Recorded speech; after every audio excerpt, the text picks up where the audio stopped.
এখন আমরা যদি বিশ্বাস করি যে আল্লাহর পক্ষ থেকে কোরআন নাজিল হয়েছে, তাহলে এটা তো মেনে নিতেই হবে যে কোরআনে যা আছে সব সত্য, তাই তো? আল্লাহ পাক কি মিথ্যা বলতে পারেন? নাউযুবিল্লাহ। এখন কোরআন এবং হাদিসের অনেক বিষয় আমরা প্রমাণ করতে সক্ষম হই আমাদের ক্ষুদ্র জ্ঞানে। আবার এমন অনেক বিষয় আছে যেগুলো আমরা আমাদের ক্ষুদ্র জ্ঞানে প্রমাণ করতে পারি না। যেমন ফেরেশতার অস্তিত্ব কি আমরা প্রমাণ করতে পেরেছি? আপনি কি ল্যাবে প্রমাণ করতে পারবেন? জিন জাতির অস্তিত্ব আমরা কি চোখে দেখে প্রমাণ করতে পারবো? কবরে আযাব দেওয়া হয়, আপনি কি এটা দেখে প্রমাণ করতে পারবেন? রূহ বা আত্মা বলে কিছু আছে আমাদের দেহের মধ্যে, এটা কি আপনি প্রমাণ করতে পেরেছেন?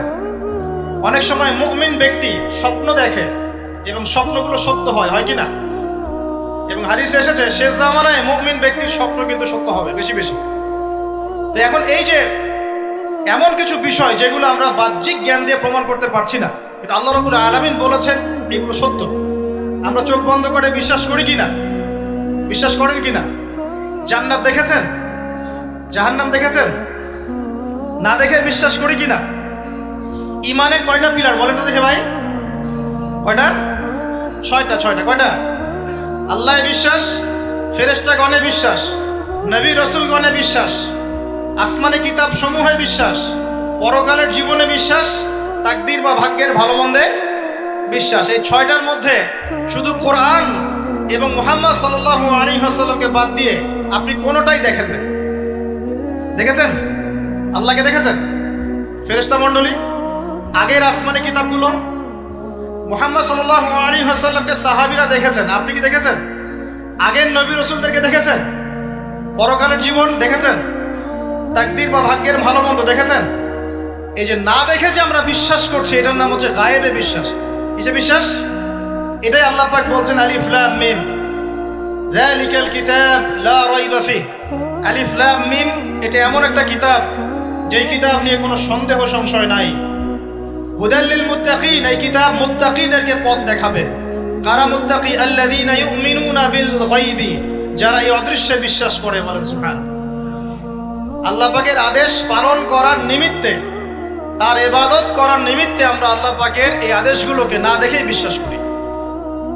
এখন কিছু মানুষ বলতে পারে তাহলে এগুলোর বৈজ্ঞানিক ব্যাখ্যা কি? উত্তর হচ্ছে এই যে কোরআন এবং হাদিসের সবকিছুকে বৈজ্ঞানিক ব্যাখ্যার মানদণ্ডে উত্তীর্ণ হয়ে আসতে হবে জরুরি না এটা। কারণ বিজ্ঞানের অনুসিদ্ধান্তগুলো সময়ে সময়ে বদলে যায়। আল্লাহ রাব্বুল আলামিনের বিধান কখনো বদলাবে না, ইনশাআল্লাহ। কথা কি বুঝতে পারছেন? আর আল্লাহ রাব্বুল আলামিন আমাদেরকে অসীম জ্ঞান দিয়ে সৃষ্টি করেন নাই, ক্ষুদ্র জ্ঞান দিয়ে সৃষ্টি করেছেন। আমরা আমাদের ক্ষুদ্র জ্ঞানে এতটুকু প্রমাণ করতে পারবো না। ভালো করে বোঝেন, আমরা আমাদের ক্ষুদ্র জ্ঞানে এতটুকু প্রমাণ করতে পারবো না যে আগামীকাল আপনার সাথে কি ঘটবে। বলতে পারবেন? কেউ পারবে? তো যে মানুষ তার সাথে আগামীকাল কি ঘটবে সেটাই বলতে পারছে না, সেই মানুষ কি আল্লাহ রাব্বুল আলামিনের এই মহাবিশ্বের অসীম জ্ঞানের অতল তলে ডুব দিতে পারবে? আমি বলছিলাম ইমানের 6 পিলার কি আপনি চোখে দেখেছেন? তারপরে বিশ্বাস করি কিনা ভাই? আচ্ছা, এখন আমরা এই জায়গায় ছিলাম যে আল্লাহ পাকের জ্ঞানটা অসীম। আল্লাহ পাকের জ্ঞান কি ভাই? আমি অসীমের একটা উদাহরণ দিয়ে বোঝাচ্ছি। মনে করেন এখানে আমরা যারা উপস্থিত আছি, আমরা সবাই জান্নাতে চলে গেলাম, মনে করেন, আল্লাহ কবুল করুন। জান্নাতে যাওয়ার পরে কি সময় শেষ হয়ে যাবে? না, সময় আরো চলতে থাকবে। আচ্ছা, জান্নাতে যাওয়ার পরে 1 কোটি, 2 কোটি, 5 কোটি, 10 কোটি, 100 কোটি বছর পর এই জান্নাতীরা কি করবে, কি খাবে, কোথায় ঘুরবে, কোথায় ফিরবে, আল্লাহ রাব্বুল আলামিন এখনই সেটা জানেন। আলহামদুলিল্লাহ, বলেন আল্লাহু আকবার। আল্লাহকে চিনি একটু, আল্লাহ পাক এখনই সেটা জানেন, এই মুহূর্তে জানেন। যদি এখানে কোনো ভাই থাকেন, ফর এক্সাম্পল অমুক ভাইয়ের নাম আব্দুল্লাহ, এই ভাই মনে করেন জান্নাতে যাবেন ইনশাআল্লাহ, কথার কথা বলছে, কথার কথা। এখন তিনি জান্নাতে যাওয়ার 100 কোটি বছর পরে কোন হুরের সাথে কোথায় ঘুরে বেড়াবেন আল্লাহ পাক এখনই তা জানেন। আল্লাহ পাককে চিনতে শিখুন। আবার আমাদের মধ্যে আল্লাহ না করুক কেউ যদি জাহান্নামে যায়, সে ব্যক্তি জাহান্নামে যাওয়ার কোটি কোটি বছর পর কি আযাব ভোগ করবে আল্লাহ পাক এখনই এই মুহূর্তে সেটা জানেন। এবং আগেও জানতেন। আল্লাহ পাকের কোনো শুরু নাই, আল্লাহ পাকের কোনো শেষ নাই। আল্লাহ পাকের কোনো শুরু নাই, আল্লাহ পাকের কোনো শেষ নাই। এমন নয় যে আল্লাহ পাক আমাদেরকে সৃষ্টি করে সৃষ্টিকর্তা হয়েছেন, রিজিক দাতা হয়েছেন, পালন কর্তা হয়েছেন, এমন নয়। সৃষ্টি করার আগে থেকেই আল্লাহ পাক সৃষ্টিকর্তা, পালনকর্তা, রিজিক দাতা সবকিছুই ছিলেন। বলেন আল্লাহু আকবার। আল্লাহ পাক একজন, তার কোনো শরীক নাই। আল্লাহ রাব্বুল আলামিনের জ্ঞান অসীম। এটার উদাহরণ হাদিসে দেয়া হয়েছে এভাবে যে মুসা এবং খিদির আলাইহিস সালাম নৌকায় সফর করছেন, একটা পাখি এসে নদী থেকে এক ফোঁটা পানি খেয়ে চলে গেল। তখন খিদির আলাইহিস সালাম বলছেন, হে মুসা, এই পাখিটা নদী থেকে যতটুকু পানি পান করতে পেরেছে, এই পানিটুকু হচ্ছে পুরো পৃথিবীর সমস্ত মাখলুকের জ্ঞান। আর এই পুরো নদীতে যত পানি আছে, এই সাগরে যত পানি আছে, এগুলো হলো আল্লাহ রাব্বুল আলামিনের জ্ঞান। আমি কি বুঝাতে পারছি ভাই? এখন সেই আল্লাহ রাব্বুল আলামিন যখন কোনো বিষয়কে সত্য বলবেন, সেটা সত্য কিনা? আল্লাহ পাক এখন বলছেন, আমি জিন আর মানব জাতিকে শুধু আমার ইবাদত করার জন্য সৃষ্টি করেছি। তার মানে জিন সত্য কিনা? আচ্ছা, একটু বলে দেই, মানুষের মধ্যে যেমন ভালো মন্দ আছে, জিন জাতির মধ্যেও কি আছে? ভালো মন্দ আছে। দুষ্ট জিন মানুষের ক্ষতি করার চেষ্টা করে। কি করে ভাই? এবং দিন দিন কিন্তু এর প্রভাবটা বাড়ছে। তো এখান থেকে বাঁচার জন্য কিছু প্রোটেকশন আগে বলে দেই, তারপর সামনে যাই। প্রত্যেক দিন সকালে এবং সন্ধ্যায় 3 বার করে সূরা ইখলাস পড়বেন। কুল হুয়াল্লাহু আহাদ, আল্লাহুস সামাদ, লাম ইয়ালিদ ওয়া লাম ইউলাদ ওয়া লাম ইয়াকুল লাহু কুফুয়ান আহাদ। সকালে সন্ধ্যায় কয়বার? 3 বার। আর 3 বার পড়বেন সূরা ফালাক, কুল আউযু বিরাব্বিল ফালাক, এই সূরা। আর 3 বার পড়বেন সূরা নাস, কুল আউযু বিরাব্বিন নাস। এটা প্রত্যেক ফরজ নামাজের পর একবার করে পড়বেন আয়াতুল কুরসি। আয়াতুল কুরসি কোন সূরা আছে? কত নম্বর আয়াত? মাশাআল্লাহ, 255। আল্লাহু লা ইলাহা ইল্লা হুয়াল হাইয়ুল কাইয়্যুম, এখান থেকে শেষ পর্যন্ত। আর কি করবেন? রাতের বেলা ঘুমানোর সময় পড়বেন সূরাতুল বাকারা, এর শেষের 2টা বা 3টা আয়াত। লিল্লাহি মা ফিস সামাওয়াতি ওয়া মা ফিল আরদ, এখান থেকে ফানসুরনা আলাল কওমিল কাফিরিন পর্যন্ত। নবী সাল্লাল্লাহু আলাইহি ওয়াসাল্লাম বলেছেন, রাতের বেলা কেউ যদি সূরা বাকারার শেষের এই 2টা 3টা আয়াত পড়ে ঘুমায়, সারা রাত আপনি যদি ইবাদতে থাকতেন যে নেকি পেতেন, এটা পড়ে ঘুমানোর ফলে সেই নেকি পাবেন ইনশাআল্লাহ। এখন বলেন দেখি, কতজনের সূরা বাকারার শেষের 3টা আয়াত মুখস্থ আছে? মাশাআল্লাহ। এখন বলেন আমাকে, আল কোরআনের আলো ঘরে ঘরে কি জ্বলবে? বলেন। শোনেন, আমার কথা রাগ করেন না। আমরা তো সবাই চাই যে আল্লাহর কোরআন আল্লাহর জমিনে প্রতিষ্ঠা লাভ করুক, চাই কি না? তাহলে সবার আগে নিজের মধ্যে কোরআন কায়েম করতে হবে। কোথায়? আগে নিজের উপর কোরআন কায়েম করুন, নিজের উপর সুন্নাহ কায়েম করুন, নিজের উপর দিন কায়েম করুন। ইনশাআল্লাহ দিন ঘরে ঘরে পৌঁছে যাবে। প্রত্যেক ঘরের মানুষ এই নিয়াত করতে পারি কি ইনশাআল্লাহ যে আমরা সবাই কোরআন পড়া শিখবো ইনশাআল্লাহ? কোরআনের বাছাই করা কিছু আয়াত অন্তত মুখস্থ করবো ইনশাআল্লাহ।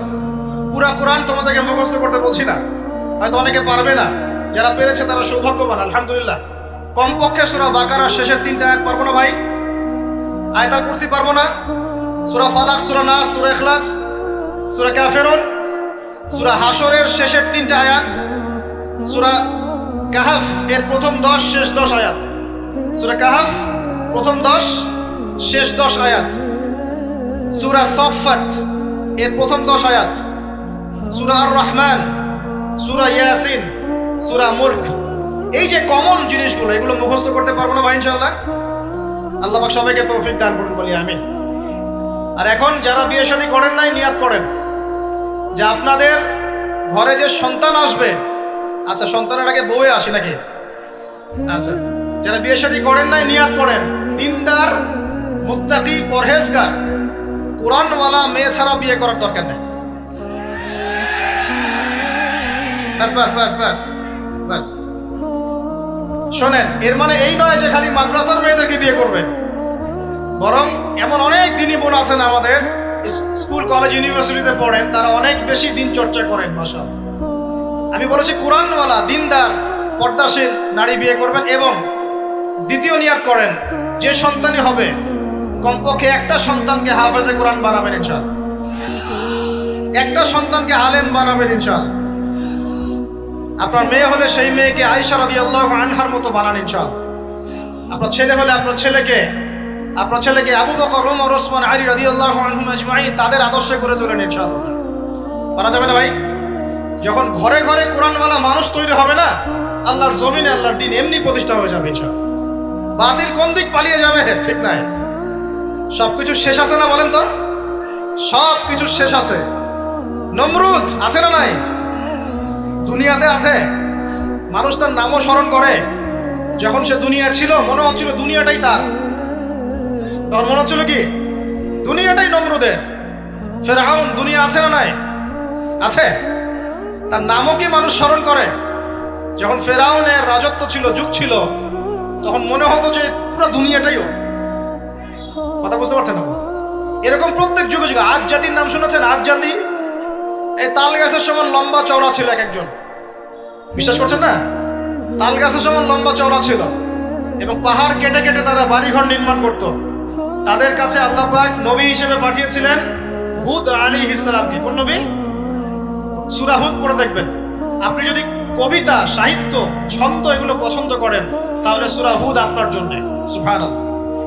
আপনি যদি কবিতা, সাহিত্য, ছন্দ, বালাগাত পছন্দ করেন, সূরা আর রহমান আপনার জন্য, সূরা হুদ আপনার জন্য, সূরা শুআরা এগুলো আপনার জন্য।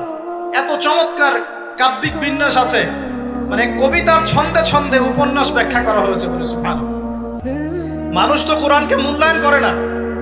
আমি লাস্ট জুমার খুতবার একটা লেকচারে বলেছিলাম, সূরা ইউসুফ, এই যে এখন সারা বিশ্বে অর্থনীতি নিয়ে যে কত কথা হচ্ছে, অর্থনৈতিক সংকট, এটা সেটা বলা হচ্ছে না, সবার ঘরে ঘরে এগুলো আলোচনা হয় তো মাশাআল্লাহ। আপনি বিশ্বাস করেন সূরা ইউসুফের মাত্র 4টা আয়াতের মধ্যে আল্লাহ পাক এই পুরো বিশ্বের অর্থনৈতিক সমস্যার সমাধান দিয়ে দিয়েছে। বলে দিব কি সমাধান? পরে বলছি। আগে আপনাদের এই পয়েন্টটা শেষ করি। ঘরে ঘরে কোরআনওয়ালা মানুষ তৈরি হবে তো ইনশাআল্লাহ। আল্লাহ কবুল করুন, বলি আমিন। কোরআনের এই বিশেষ সূরাগুলো মুখস্থ করতে পারবো তো ইনশাআল্লাহ ভাই? এগুলো নিয়মিত চর্চা করলে আপনাকে দুষ্ট জিন, জাদু, বদনজর এগুলো গ্রাস করবে না ইনশাআল্লাহ। আরেকটা বইয়ের নাম বলে দেই, বই কিনবেন। আমি যে প্রত্যেকটা লেকচারে একটা একটা করে 2টা করে বইয়ের নাম বলি, বইগুলো কিনবেন আল্লাহর রাস্তায়। আজকে শুধু একটা বইয়ের নাম বলবো না, আজকে আমি এমন একজন রাইটারের নাম বলে দিব যে রাইটারের সবগুলো বই বাসায় কিনবেন আপনারা ইনশাআল্লাহ। যদি আপনি এই রাইটারের, এই আলেমের সবগুলো বই বাসায় রাখতে পারেন এবং চর্চা করতে পারেন, ইনশাআল্লাহ আপনি সিরাতুল মুস্তাকিমেই থাকবেন ইনশাআল্লাহ। আমি আপনার জিম্মেদার হচ্ছি ইনশাআল্লাহ। যদি আপনি পথভ্রষ্ট না হয়ে যান, এই বইগুলোতে এত চমৎকার করে গাইডলাইন দেয়া আছে, আপনি ইনশাআল্লাহ সঠিক পথেই থাকবেন। নামটা বলে দিব, সবার প্রিয় আলেম, পুরো বিশ্বের, শুধু বাংলাদেশের নয়, অন্যতম একজন প্রিয় আলেম, বিদগ্ধ আলেমে দ্বীন আল্লামা মুফতি তকি উসমানী দামাত বরকাতুহু। নাম শুনেছেন? এই নামটা শুনেছেন? আচ্ছা, তার অনেক বই আছে, প্রায় 200, 300, 400। সবগুলা বই বাসায় কিনবেন ইনশাআল্লাহ। ইবাদত নিয়ে বই আছে, মুআমালাত নিয়ে বই আছে, তাসাউফ নিয়ে বই আছে, জিকির নিয়ে বই আছে, অর্থনীতি নিয়ে বই আছে, ওয়ার্ল্ড অ্যাফেয়ার্স নিয়ে বই আছে, প্রতিটা সাবজেক্ট ধরে ধরে বই আছে। কোথায় পাবেন? এই তো অনলাইনে অনেক বুকশপ আছে না, এগুলোতে পাবেন। বাংলা বাজারে ঢাকায় পাবেন। এগুলো অনুবাদ হয়ে গেছে আলহামদুলিল্লাহ। এবং বাংলাদেশে অনেক স্টুডেন্ট আছে তার হাতে গড়া। তাদের ইলম, তাদের আমল, তাদের আখলাক দেখলে পরকালকে চেনা যায় মাশাআল্লাহ। বই কিনতে পারবেন তো একটু ইনশাআল্লাহ? আরে ভাই, ইউনিভার্সিটির ক্যান্টিনে বসলেই তো 100 টাকা শেষ হয় আপনার। আর ক্যান্টিনে যদি বোরখাওয়ালা কাউকে নিয়ে বসেন তাহলে তো শেষ। এখন সহি প্রেম করে মানুষ। এক ভাই প্রশ্ন করেছে সেদিন, কালকেই, যে সে দিনের পথে ফিরে এসেছে কিন্তু তার গার্লফ্রেন্ডকে বলতে পারে না। তো বলছে, ভাই তাকে দাওয়াত দেওয়ার খাতিরে হলেও কি ফোনে কথা বলা যাবে? কি উত্তর দিব বলেন? আপনি পবিত্র হতে যাচ্ছেন কিনা? পবিত্র হতে যাচ্ছেন, পবিত্র পথে আসতে যাচ্ছেন, তাহলে অপবিত্র পথে আবার কেন ফিরে যাবেন? এগুলো কি হালাল না হারাম? আল্লাহ পাক বলেছেন, লা তাকরাবু জিনা, জিনার ধারের কাছেও যেও না, ধারের কাছেও যেও না। দেখেন, এই একই কথা আল্লাহ পাক আদম এবং হাওয়া আলাইহিস সালামকে এইরকম শব্দে বলেছিলেন, ওয়ালা তাকরাবা হাযিহি শাজারা, তোমরা এই গাছের ফল খেও না এমন নয়, তোমরা এই গাছের কাছেও যেও না। আমার কথা কি বুঝতে পারছেন? মানে এই বাঁশ অতিক্রম করে এসো না এমন নয়, এই বাঁশের কাছেও বসবো না। বুঝতে পারছেন কথা? একইভাবে আল্লাহ বলছেন ওয়ালা তাকরাবু জিনা, তোমরা জিনা করো না এমন নয়, জিনার কাছেও। ফিজিক্যাল রিলেশন তো অনেক দূরের কথা, হারাম। আপনি ফোনেও কথা বলবেন না, আল্লাহ পাক তৌফিক দান করুন। আপনি যদি পবিত্র থাকতে পারেন ইনশাআল্লাহ তাআলা আল্লাহ পাক আপনাকে আপনার উপযুক্ত পাত্রী দিবেন ইনশাআল্লাহ। আর যদি আপনি পবিত্র থাকতে না পারেন, এমন হতে পারে হয়তো আপনি পবিত্র কাউকে পান নাই, হতে পারে কিনা? আচ্ছা প্রিয় ভাইয়েরা, বইটা কিনবেন, বইটার নাম, দোয়ার বইটার নাম হলো হিসনুল মুসলিম। কি নাম? হিসনুল মুসলিম। যদি কিনতে না পারেন ওই যে প্লে স্টোরে ঢোকেন, প্লে স্টোরে ঢুকে দেখবেন যে একটা অ্যাপস আছে হিসনুল মুসলিম। এখানে যতগুলো দোয়া আছে সবগুলো দোয়া আগামী 1 বছরের মধ্যে মুখস্থ করবেন। রাজি আছেন কিনা? আর এখানে সকাল সন্ধ্যায় পড়ার জন্য কিছু দোয়া আছে, সকাল সন্ধ্যায় পড়ার। এই দোয়াগুলো আল্লাহর ওয়াস্তে মুখস্থ করবেন, পারবেন ইনশাআল্লাহ? আল্লাহ তৌফিক দান করবেন। আমি আর একটা আমল বলে দিব, তারপর সামনে যাব। সেটা হলো 5 ওয়াক্ত নামাজ তো পড়েন মাশাআল্লাহ, নাকি? কারা কারা নামাজ 5 ওয়াক্ত পড়েন হাত তোলেন দেখি। আলহামদুলিল্লাহ মাশাআল্লাহ, হাত নামান। আর যারা নামাজ পড়েন না তাদেরকে আমি একটা হাদিস শোনাবো, একটা হাদিস শুনবেন। নবী সাল্লাল্লাহু আলাইহি ওয়াসাল্লাম বলেছেন, قال النبي صلى الله عليه وسلم بين العبد وبين الكفر والشرك ترك الصلاة। আল্লাহ পাকের বান্দা আর একজন কাফের মুশরিকের মধ্যে পার্থক্যই হচ্ছে নামাজ। আল্লাহ পাকের বান্দা মানে মুমিন মুসলিম এবং একজন কাফের মুশরিকের মধ্যে পার্থক্য কি? মান তারাকা সালাতান মুতাআম্মিদান ফাকাদ বারিয়াত মিন যিম্মাতিল্লাহ। কেউ যদি ইচ্ছাকৃতভাবে তার উপর ফরজ নামাজকে ছেড়ে দেয়, সে যেন আল্লাহ পাকের জিম্মেদারি থেকে মুক্ত হয়ে গেল। অন্য হাদিসে আছে মান তারাকা সালাতান মুতাআম্মিদান ফাকাদ কাফার। কেউ যদি ইচ্ছা করে নামাজ ছেড়ে দেয়, সে ব্যক্তি কুফরি করতে পারে। নাউজুবিল্লাহ। আমরা কি কুফরি করতে চাই নাকি ভাই? নামাজের কথা বলেছি, 5 ওয়াক্ত নামাজ কারা কারা পড়েন না হাত তোলেন এবার। আচ্ছা লজ্জার কিছু নাই, এখন আমার সাথে তওবা করেন, আমার সাথে তওবা করেন, বলেন আস্তাগফিরুল্লাহ আল্লাযী লা ইলাহা ইল্লা হুয়াল হাইয়ুল কাইয়্যুম ওয়া আতুবু ইলাইহি। আল্লাহর কাছে সাক্ষী রেখে বলেন, আল্লাহ আমি জীবনে যত রাকাত নামাজ ছেড়ে দিয়েছি এর জন্য আমাকে মাফ করে দাও। ইনশাআল্লাহ আগামী জীবনে আমি বিনা ওজরে 1 ওয়াক্ত নামাজও বাদ দিব না ইনশাআল্লাহ। রাজি আছেন ইনশাআল্লাহ? বাস এই একটা নসিহত যদি আজকে আপনারা আমল করতে পারেন ইনশাআল্লাহ আজকের মাহফিল সফল। পারা যাবে? আর বই কিনতে বললাম 1 নাম্বার কোন বই বলেন? হিসনুল।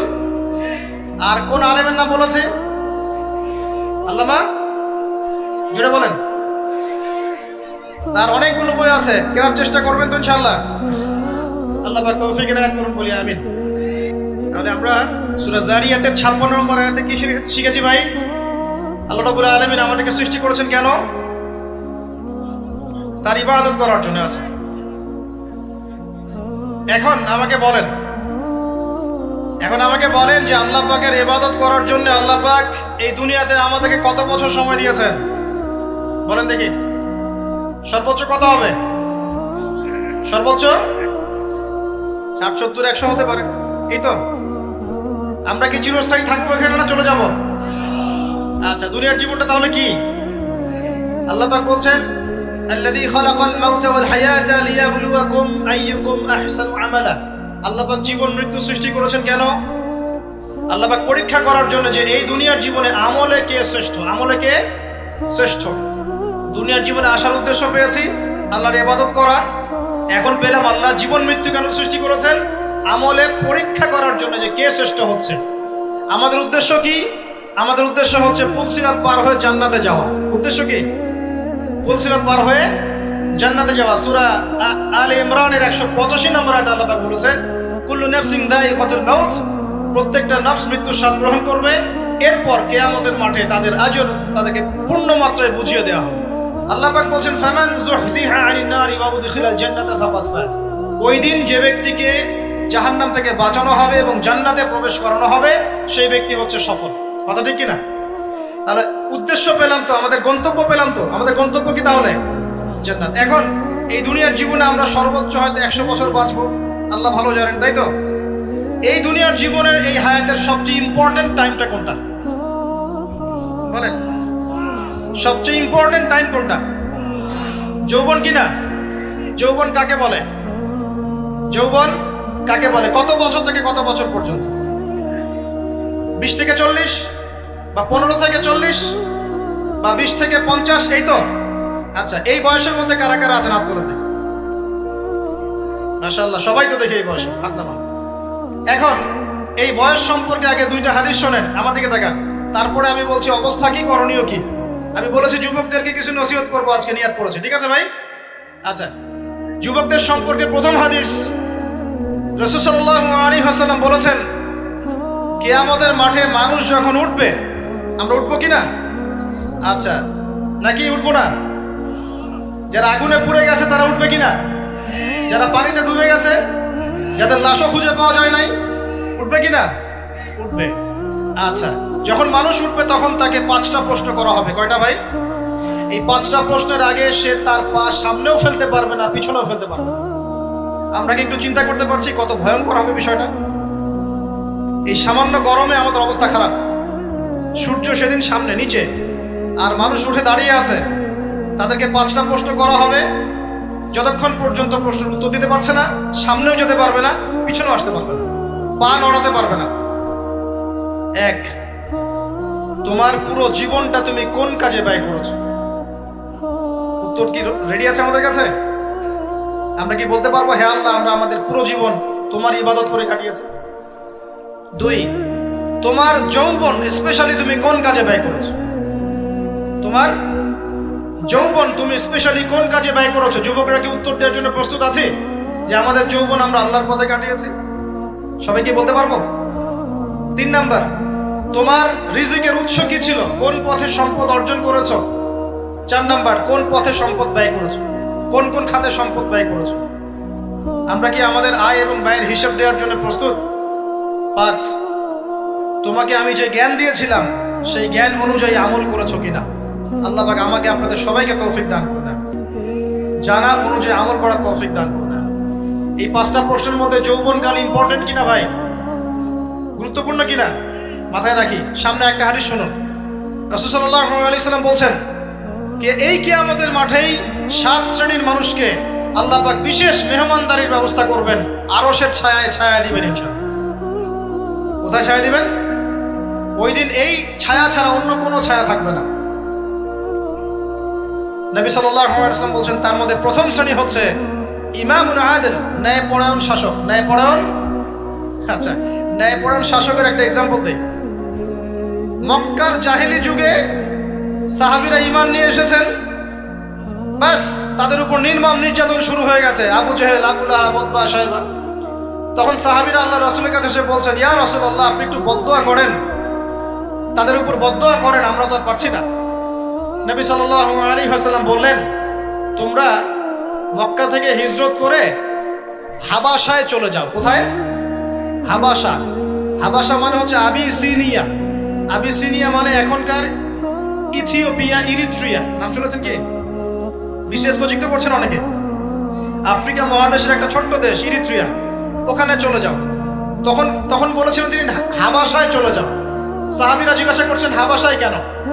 নবী সাল্লাল্লাহু আলাইহি ওয়াসাল্লাম বলছেন সেখানে একজন খ্রিস্টান ন্যায়পরায়ণ শাসক আছেন যার রাজ্যে কেউ জুলুমের শিকার হয় না।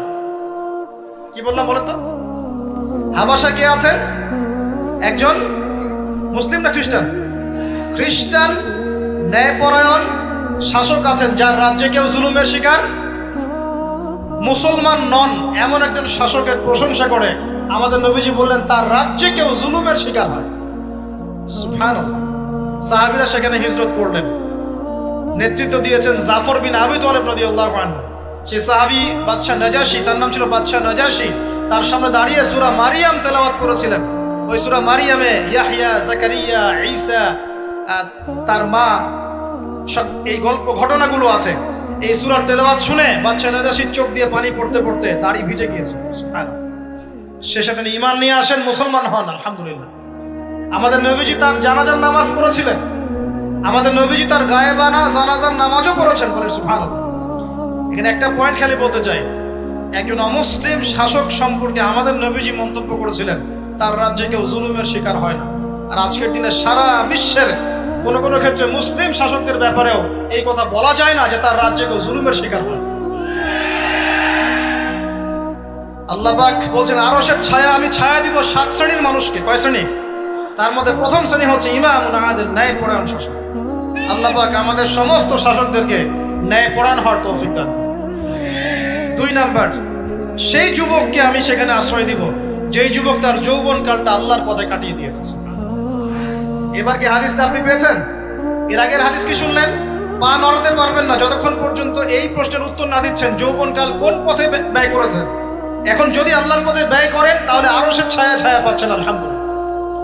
বাকিগুলো কারা কারা একটু বলে দেই। 3 নাম্বার হচ্ছে সেই ব্যক্তি যে একজন আরেকজনকে মহব্বত করে, এক ব্যক্তি আরেক ব্যক্তিকে মহব্বত করে শুধুমাত্র আল্লাহর সন্তুষ্টির জন্য। কথা কি বুঝতে পারছেন? এই মহব্বত আবার এই ছেলে মেয়ের ফ্রি মিক্সিং না। কথা বুঝতে পারেননি? দিনের খাতিরে মহব্বত, আল্লাহর জন্য মহব্বত, আল্লাহর জন্য। 4 নাম্বার এমন ব্যক্তি যে এত গোপনে দান করে যে তার বাম হাত জানে না ডান হাত কি দান করেছে। আমরা তো এখন 1 টাকা দান করলে 100 টাকা ফুটাই। ফেসবুক আছে, মারাত্মক একটা জিনিস ফেসবুক, মানে এটা মানুষকে আর মানুষ রাখে না। যে ব্যক্তি ফেসবুকে আসক্ত তার সাথে কথাবার্তা বলা, লেনদেন, চলাফেরা খুব ডিফিকাল্ট। মানে কি বোঝেন আগে কথাটা?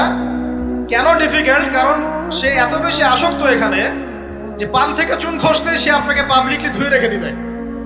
কিছু হইলে আপনাকে ফেসবুকে টেনে নিয়ে আসবে, ফেসবুকে সবাইকে বলবে উনি আমার সাথে এই কাজ করছে।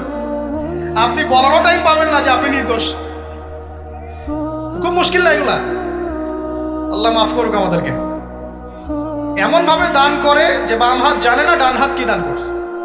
5 নাম্বার এমন ব্যক্তি যে এটা যুবক, এটাও যুবক, যাকে কোনো সুন্দরী নারী আহ্বান করছে জিনার জন্য, সুন্দরী উচ্চ বংশের নারী, যে আসো আমার সাথে জিনা করো। ওই ইউসুফ আলাইহিস সালামের মতো, মনে আছে? ইউসুফ আলাইহিস সালামের ঘটনা মনে আছে? আচ্ছা, কিন্তু সেই যুবক বলে, সেই ব্যক্তি বলে ইন্নী আখাফুল্লাহ, আমি আল্লাহকে ভয় করি, আমি তোমার সাথে খারাপ কাজ করতে পারবো। এরকম ছেলে এবং এরকম মেয়ে এখন সমাজে খুঁজে পাওয়া যায়? হাতে গোনা, হাতে গোনা। আপনি অনলাইন ঘাটাঘাটি করেন, গুগল করেন, ক্রস চেক করেন, দেখবেন বাংলাদেশের 25 বছরের কম বয়সী ছেলে আর মেয়েদের জেনার হার কত আপনি বের করে দেখেন। 25 বছরের কম যে যুব সমাজ আমাদের সামনে আছে তাদের মধ্যে কত % যুবক এখন পর্যন্ত ফিজিক্যাল সম্পর্ক করেনি কারোর সাথে, আপনি খুঁজে বের করতে পারেন। শুধু ছেলেদের ক্ষেত্রে এটা নয়, মেয়েদের ক্ষেত্রেও আছে। এই যে অনার্স লাইফ পার করার আগেই বহু মেয়ে সতীত্ব নষ্ট করে ফেলছে, বহু ছেলে সতীত্ব নষ্ট করে ফেলছে। কথাগুলো কি রাগ করছেন? আমি আপনাদের ভাই এবং আমি আপনাদেরকে মহব্বত করি। আমরা জেনার পথে যাব না, আমরা হালাল সম্পর্কে থাকবো ইনশাআল্লাহ। যখন আপনি জেনায় চলে যাবেন আপনার কলব থেকে আল্লাহর নূর নষ্ট হয়ে যাবে। এটা এমন একটা পাপ যেটা করার পর মানুষ আল্লাহর সামনে মাথা তুলে দাঁড়াতে পারে না, লজ্জায় চোখ নেমে যায়, ইবাদতে স্বাদ পায় না। যখন হারাম সম্পর্কে, ফ্রি মিক্সিং, এগুলোতে মানুষ থাকে, ইবাদতে মানুষ স্বাদ পায় না। দিনের পর দিন ইবাদত করে মনোযোগ আসে না, মন লাগে না, চোখ দিয়ে একটু পানি বের হয় না, আল্লাহর জন্য কাঁদতে পারে না, কারণ মনের মধ্যে তো নূর নাই। আর যখন একটা মেয়ে বেপরদায় থাকে, অনেক ইবাদত করলেও তার এই বেপরদায় থাকার কারণে সমাজের বহু মানুষের চোখের জেনা হয়ে যায়। এতে করে ওই সব মানুষের পাপের ফল এই মেয়েটাকে ভোগ করতে হয় এবং মানুষের চোখের বদনজর লাগে, ওই মেয়ে অসুস্থ হয়ে পড়ে মানসিকভাবে, শারীরিকভাবে। আমি আমাদের যুবক ভাই এবং যুবক বোনদেরকে রিকোয়েস্ট করব, আল্লাহর ওয়াস্তে চরিত্রটাকে পবিত্র রাখার চেষ্টা করুন। আল্লাহ পাক তৌফিক দান করবেন। এই যুবককে আল্লাহ পাক আরশের ছায়া ছায়া দিবেন যে একটা মেয়েকে পেয়েও আল্লাহর ভয় তাকে ভোগ করে না। আল্লাহ পাক এরকম যুবক ঘরে ঘরে তৈরি করুন। তাহলে কি করবেন ভাই? হালাল উপার্জনের ব্যবস্থা করবেন, ব্যাস সরাসরি বিয়ে করে ফেলবেন। পরিবারকে বোঝানোর চেষ্টা করবেন, না বুঝলে আন্দোলন শুরু করবেন যে আমি জেনা করতে চাই না, আমি বিয়ে করতে চাই, বিয়ে আমার দেওয়ানি লাগবো, এরকম। ব্যাস তারপর দেখবেন বাপ মা কেমন করে বিয়ে না দেয়। আল্লাহ সাহায্য করবে ইনশাআল্লাহ। আল্লাহ আমাদের যুবক ভাইদেরকে চরিত্র হেফাজত করার স্বার্থে বিয়েকে সহজ করে দিন। আমি আবার কাউরে নিয়ে পালায় যায় না, ওই কাজ করতে যায় না কিন্তু আবার, ঠিক আছে? কারণ এভাবে কোর্টে গিয়েও যদি একটা মেয়ে বিয়ে করে, এই বিয়ের জায়েজ না জায়েজ নিয়ে অনেক কথা আছে। অতএব এইসব ঝুঁকির মধ্যে যাবেন না, বাসায় বোঝানোর চেষ্টা করবেন। আর এক শ্রেণীর ব্যক্তি আছে যাদেরকে আল্লাহ পাক আরশের ছায়া ছায়া দিবেন। তারা কারা? যারা গোপনে আল্লাহকে স্মরণ করে কাঁদতে পারে। বলি সুবহানাল্লাহ। এখন এই দুটো হাদিসের মধ্যে যুবকদের অবস্থান কি পেয়েছেন? আচ্ছা, আরেকটা শোনাই এবার। নবী সাল্লাল্লাহু আলাইহি ওয়াসাল্লাম বলেছেন, 5টা জিনিস আসার আগেই 5টা বিষয়কে মূল্যায়ন করো। 1, তোমার বার্ধক্য আসার আগেই তোমার যৌবনকে মূল্যায়ন করো। যৌবনের গুরুত্ব পেলেন তো এবার? তোমার মৌত আসার আগেই তোমার জীবনকে মূল্যায়ন করো। অসচ্ছলতা আসার আগেই সচ্ছলতাকে মূল্যায়ন করো। অসুস্থতা আসার আগেই সুস্থতাকে মূল্যায়ন করো। এবং এই যে কথাটা বললাম যে তোমার বার্ধক্য আসার আগেই যৌবনকালটাকে মূল্যায়ন করো। এই হাদিসগুলোর মধ্যে আমরা সংক্ষিপ্ত পরিসরে যৌবনকালের গুরুত্ব পাচ্ছি কিনা ভাই? এখন এই যৌবনকালটা আমাদের কাটানো উচিত আল্লাহ পাকের ইবাদতের মধ্য দিয়ে। এই যৌবনকালটা আমাদের কাটানো উচিত কয়েকটা বিষয়ের মধ্য দিয়ে। তার মধ্যে আমি 10টা পয়েন্ট আপনাকে বলবো। কয়টা ভাই? 10টা। 1, এই যৌবনকালে সবার আগে আমাদের কর্তব্য হচ্ছে দ্বীনের ইলম অর্জন করা। কি করা ভাই? দ্বীনের ইলম অর্জন বলতে আমি কি বোঝাচ্ছি? দ্বীনি ইলম অর্জন বলতে আপনাকে আমি বোঝাচ্ছি যে কমপক্ষে কোরআনটুকু তেলাওয়াত করতে শিখুন, হাদিসগুলো পড়তে শিখুন, ইসলামী বইপত্র পড়াশোনা করুন, পাশাপাশি জেনারেল সাবজেক্টগুলো পড়াশোনা করুন। এদিকে আপনি এগিয়ে যান, এদিকেও এগিয়ে যান, দুই দিকে আগাতে থাকেন। এর পাশাপাশি বরেণ্য ওলামায়ে কেরামদের সোহবতে থাকার চেষ্টা করেন। যারা রিনাউন্ড এবং বরেণ্য ওলামায়ে কেরাম, তাদের সোহবতে থাকার চেষ্টা করেন। ইলম অর্জনের অনেক ধাপ আছে। শুরু করেন কোরআন তেলাওয়াত দিয়ে, তারপরে আস্তে আস্তে হাদিসে যান, কোরআনের তাফসীরে যান, ইতিহাস পড়েন, ইসলামের ইতিহাস পড়েন, ইসলামিক অর্থনীতি পড়েন, রাসূলের জীবনী সিরাত পড়ে দেখেন, ইসলামিক ফিকহের বইগুলো পড়ে দেখেন। আস্তে আস্তে গ্র্যাজুয়ালি আপনি সামনে যান। এই সিলেবাসটা আপনি কোত্থেকে পাবেন? এই সিলেবাসটা দেখবেন প্রত্যেক জেলায় জেলায় বরেণ্য কওমি ওলামায়ে কেরাম আছেন না, তাদের সাথে পরামর্শ করবেন, আপনাকে সুন্দর সিলেবাস করে দিবে ইনশাআল্লাহ। এইভাবে আপনি পড়াশোনা করবেন এবং ওস্তাদের সাথে থেকে পড়াশোনা করবেন। একা একা সবকিছু করা যায়? একা একা সবকিছু করা যায় না। একটা সিলসিলা লাগে, একটা ওস্তাদের সোহবত লাগে, নাকি? একা একা কি কোরআন সুন্নাহ সব বুঝে ফেলতে পারবেন আপনি? তাই মনে হয়? কখনোই না। অতএব বরেণ্য আলেমদের সোহবতও লাগবে, আবার আপনার চেষ্টাও লাগবে। আল্লাহ পাক তৌফিক দান করুন। এই যৌবনকালের প্রথম কাজ কি ভাই? ইলম অর্জন করা। 2 নম্বর, এই যৌবনকালে আমরা যে পরিমাণ ফিজিক্যালি ফিট থাকি, শরীরে শক্তি থাকে, উদ্যম থাকে, আমাদের বয়সটা 40-50 হয়ে গেলে সেটা থাকবে না। থাকবে? অতএব এই যৌবনকালে বেশি বেশি ইবাদত করতে থাকেন। আল্লাহ পাক তৌফিক দান করুন। এই যৌবনকালে 5 ওয়াক্ত নামাজ তো পড়বেনই, এর পাশাপাশি নফল নামাজগুলো পড়ার চেষ্টা করবেন। এর পাশাপাশি আপনি চেষ্টা করবেন তাহাজ্জুদের ওয়াক্তে একটু নামাজ পড়ার জন্য, কমপক্ষে 2 রাকাত, কমপক্ষে 2 রাকাত, অ্যাটলিস্ট 2 রাকাত নামাজ তাহাজ্জুদের সময় পড়ার চেষ্টা করি। আল্লাহ আমাকে তৌফিক দিক, আপনাদের সবাইকে তৌফিক দান। ওই সময় আপনি যে দোয়াই করবেন আল্লাহর কাছে কবুল হবে ইনশাআল্লাহ। যে দোয়াই করবেন আল্লাহ কবুল করবেন ইনশাআল্লাহ। যদি আপনার রিজিকটা কি হয়? হালাল হয়। হারাম রিজিক দিয়ে ইবাদত কবুল হয়? হারাম রিজিকের দোয়া কবুল হয়? কবুল হয় না। 3 নাম্বার, এই যৌবনকালে আমরা রাসূলের সুন্নতের উপর বেশি আমল করব ইনশাআল্লাহ। করা যাবে ইনশাআল্লাহ?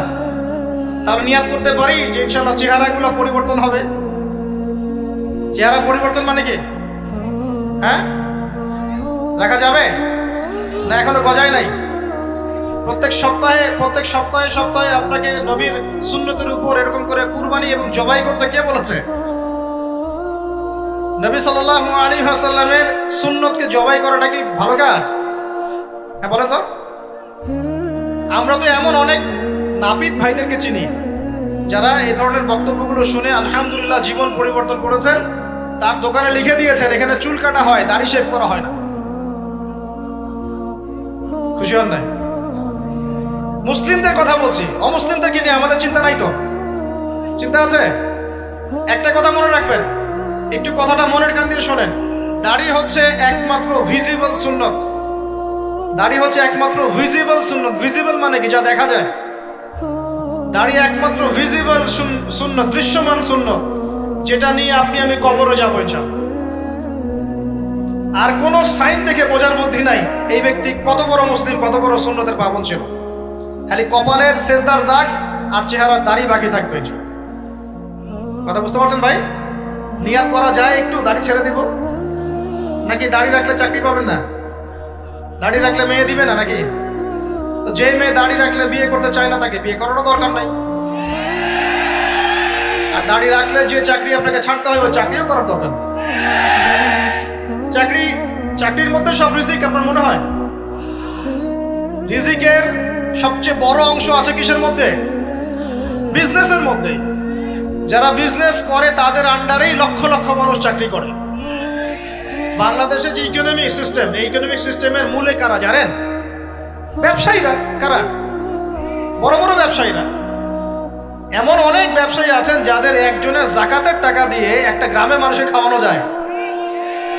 বিশ্বাস করছেন না? ইকোনমিক তো আমার সাবজেক্ট, আমরা পড়েছি এগুলো, পড়াশোনা করেন, দেখেন। বিজনেস, এরপরে আছে ক্রিয়েটিভ কোনো প্রজেক্ট, এমন কোনো প্রজেক্ট যেটা এখন পর্যন্ত কেউ লঞ্চ করে নাই। এখন অনলাইনে অনেকে আয় করেন না, আজকে থেকে 20 বছর আগে মানুষ এটা করেছিল।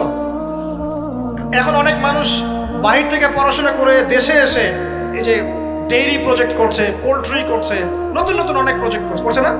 কৃষিভিত্তিক অনেক কাজ করছে। তারা কি সচ্ছল না? আমি একজন ভাইয়ের কথা জানি, যিনি আলহামদুলিল্লাহ আল্লাহর এই অধম বান্দার ওয়াজ শুনে সুদের চাকরি ছেড়ে দিয়েছিলেন। চাকরি ছেড়ে দিয়ে তিনি চায়ের বিজনেস শুরু করেন, চায়ের বিজনেস। তো ইদানিং জানলাম তিনি এখন মানুষকে টাকা ধার দেন। মাশাআল্লাহ, তিনি এখন মানুষকে টাকা ধার দেন চায়ের ব্যবসা করেই। আর আমাকে তো এখনো মানুষের কাছে হাত পাততে হচ্ছে। কথা বুঝতে পারেন নাই? আল্লাহ পাক তাকে সুদ ছেড়ে দেওয়ার জন্য সচ্ছল করে দিয়েছেন। এই ওসিলা দিয়েই তিনি সচ্ছল হয়েছেন আলহামদুলিল্লাহ। রিজিক কার হাতে? এটা বিশ্বাস করেন, রিজিক আল্লাহর হাতেই। আল্লাহ পাক চাইলে আপনাকে বেহিসাব রিজিক দিবেন ইনশাআল্লাহ। অতএব সুন্নতকে বিসর্জন দিয়ে নয়, সুন্নতে থাকেন, আল্লাহ পথ খুলে দিবেন ইনশাআল্লাহ। আল্লাহ পাক তৌফিক দান করুন। যুবক ভাইদেরকে বলছিলাম, তাহলে প্রথম কাজ আমাদের ইলম অর্জন করা, তারপরে কি ভাই? নামাজের পাবন্দ হওয়া, আর নামাজ ফরজের পাশাপাশি নফলগুলোও চর্চা করা। 3 নম্বর বলেছি রাসূলের সুন্নতের উপর একদম ইস্তেকামা, দৃঢ়ভাবে আমল করা। আর সুন্নত শিখতে হলেই তো 3 দিনের জন্য বেরিয়ে যান, 7 দিনের জন্য, 40 দিনের জন্য বেরিয়ে যান। সুন্নত শিখিয়ে আপনাকে বাসায় পাঠাই দেবে ইনশাআল্লাহ। পড়াবে না? অনেক মানুষ মনে করে যে তাদের ওখানে গেলে আমার আকীদা নষ্ট হয়ে যাবে, হ্যাঁ তাই না? তারা বিভ্রান্ত। হ্যাঁ, নাউজুবিল্লাহ। স্বপ্নে পাওয়া ধর্ম, অনেকে টিটকারি মারে, স্বপ্নে পাওয়া ধর্ম। এইসব ব্যঙ্গের ছাতার মতো আদর্শের দিকে মুখ ফিরাবেন না। মাকবুল জামা, যেগুলো মাকবুল জামা, ক্লাসিক্যাল ইসলামের মধ্যে থাকেন, আপনি বিভ্রান্ত হবেন না। তারা আপনাকে কখনো খারাপ কাজে আদেশ করেছে? কত চোর ডাকাত মদখোর মানুষ সেখানে গিয়ে 5 ওয়াক্ত নামাজি হয়ে গেছে, সুদের ব্যবসা ছেড়ে দিয়েছে, মাদক ছেড়ে দিয়েছে, আল্লাহর ওলি হয়ে গেছে আলহামদুলিল্লাহ। তো আপনাকে তারা সুন্নত শিখিয়ে বাসায় পাঠিয়ে দিবে। এছাড়া আপনি অন্যভাবে শিখতে চলে শিখবেন, সমস্যা কি? যদি মাদ্রাসায় পড়ার তৌফিক থাকে তাহলে পড়বেন। সবাই কি মাদ্রাসায় পড়ার তৌফিক পাবে? পাবে না। নিঃসন্দেহে কিছু মানুষ তৌফিক পাবে, কিছু মানুষ হয়তো পাবে না। যারা পাবে না তারা দিন শিখবে কিভাবে? এভাবেই তো শিখবে। সুন্নতের উপর আমল করতে হবে, এটা সবচেয়ে বড় কথা। আল্লাহ পাক আমাদের সবাইকে সুন্নাহর উপর আমল করার তৌফিক দান করুন। 4 নম্বর ভাই, যৌবনকালে আমরা আমাদের সময়গুলোকে মূল্যায়ন করবো ইনশাআল্লাহ। কথা বুঝতে পারছি ভাই? সময় মূল্যায়ন কেমন? আপনার দিন রাতের একটা রুটিন থাকবে, এলোমেলো লাইফ লিড করবেন না। এই যে আমরা, আল্লাহ মাফ করুক,